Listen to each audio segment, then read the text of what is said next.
पंजाब की हुकूमत ने केपी में वहाँ वीट पे तरसील पे जनाब स्पीकर पाबंदी लगाई है।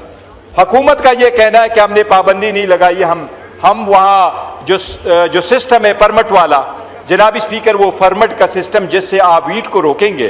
केपीके को मैं आपको फिगर्स देता हूँ जनाब स्पीकर, हमारे केपी को तकरीबन 5.3 मिलियन टन्स की वो रिक्वायरमेंट है। 1.3 मिलियन टन सालाना अपना लोकल है, 3.5 मिलियन टन की हम रिलाई कर रहे हैं। इसकी वजह से आवाम में एक इस्तिराब बढ़ रहा है, वहाँ प्राइस फूड की बढ़ रही है, आटे की कीमत बढ़ रहा है, आपने पाबंदी लगाई है। ये आर्टिकल 151 की खिलाफ वर्जी है। वज़ीर आज़म ने कहा था कि मैंने पॉलिसी बनाई, वीट पॉलिसी 2025, और उस पॉलिसी के मुताबिक हम इंश्योर करेंगे कि इसको डीरेगुलराइज करे। लेकिन वज़ीर आज़म साहब, मेरा ख्याल है आजकल 20 महीनों में उसने 34 फॉरेन विजिट किए हैं। लगता है आजकल वो सफ़र की नमाज मेरा ख्याल इस्लामाबाद पढ़ते हैं, उसके तारक साहब के साथ भी। तो वो इधर जनाब स्पीकर, उनको मेरी रिक्वेस्ट होगी कि उस पर आप तवज्जो दे दे, ये बड़ा सीरियस इशू है।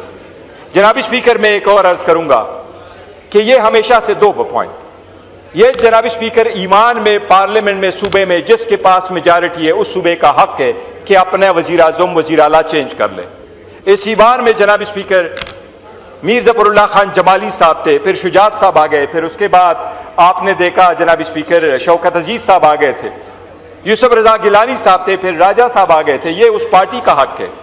पंजाब में भी ऐसा हुआ था, दोस्त मोहम्मद कोसा साहब थे, फिर शहबाज साहब आ गए थे, फिर बुजदार साहब के बाद चौधरी परवेज इलाही साहब आ गए थे। जनाब स्पीकर, हमने भी केपीके में ऐसा चेंज किया है, हमारे मैंडेट है, हमारा राइट है। अब वज़ीर आला अपना कैबिनेट बनाने के लिए और अपनी पॉलिसी गाइडलाइंस अपनी लीडर से लेने के लिए जेल जाता है।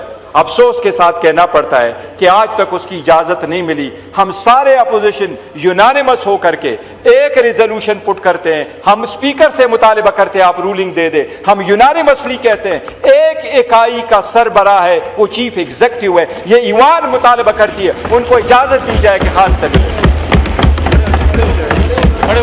हम सारा मुतालबा करते हैं कि स्पीकर साहब आप रूलिंग दे, उनसे पूछे, उनसे रिक्वायर कराएं कि इंश्योर कराए। इससे अवाम में दूरियां पैदा हो रही है, अवाम में बड़ी दूरियां पैदा हो चुकी है। इससे अब नफरत की तरफ लोग जा रहे हैं। हम नहीं चाहते वो नफरत वाली बातें करें, लेकिन ये हमारा राइट है। जनाब स्पीकर, हम ईमान को हमेशा मजबूत करते हैं, इस चेयर को हम हमेशा रिगार्ड करते हैं, काइंडली उसको हम सपोर्ट करते हैं। हम सबसे रिक्वेस्ट करेंगे कि हमारे साथ सपोर्ट करो।